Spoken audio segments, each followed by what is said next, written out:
After the success of the original Doom, id Software decided to release another Doom game in 1994 titled Doom 2 Hell on Earth, where instead of reinventing the formula, they took what made the first game so great and expanded it with new weapons, new bosses, and bigger levels, and overall just made it a more improved experience for players. But I'm here to ask, does this game still hold up over 30 years later?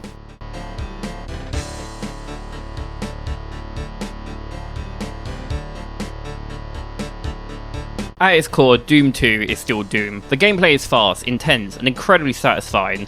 The weapons feel powerful, the movement is still incredibly responsive, and every encounter feels like a test of your reactions and your ability to manage enemies. One of the biggest improvements over the original Doom is the enemy variety.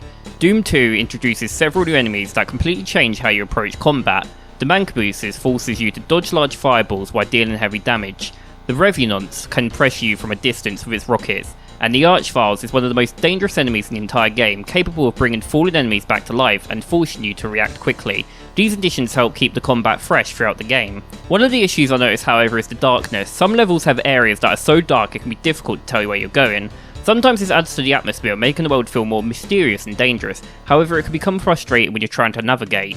One of the most interesting parts of Doom 2 is its secret levels. Map 31 Wolfenstein and Map 32 Gloss are a tribute to id Software's earlier game Wolfenstein 3D. These levels recreate the start of Wolfenstein with the familiar designs and enemies. However, different releases of Doom 2 has changed these levels. Some versions, such as the original Germany release, removed them completely, while modern releases have altered some of the original imagery. It is a fascinating example of how the same game can be changed depending on the version being played. Like the original Doom, Doom 2 helped show that the first-person shooters could also be more than just a single-player experience. The game continued multiplayer modes like deathmatch and cooperative play, allowing players to fight demons together or competing against each other. Doom 2 also continued a huge modding community. The community support is one of the biggest reasons Doom 2 has remained popular decades later. So would I recommend Doom 2? Yes, short answer. I feel like the game really holds up really well.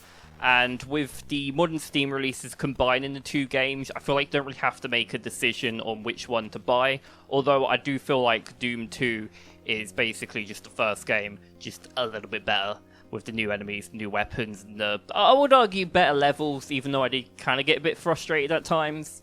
And yeah, this is just proof that you don't need a modern game to have fun. And things with the modern community, multiplayer, I feel like the game holds up really well. So final verdict, running through hell is fun. Anyway, thank you everyone for watching.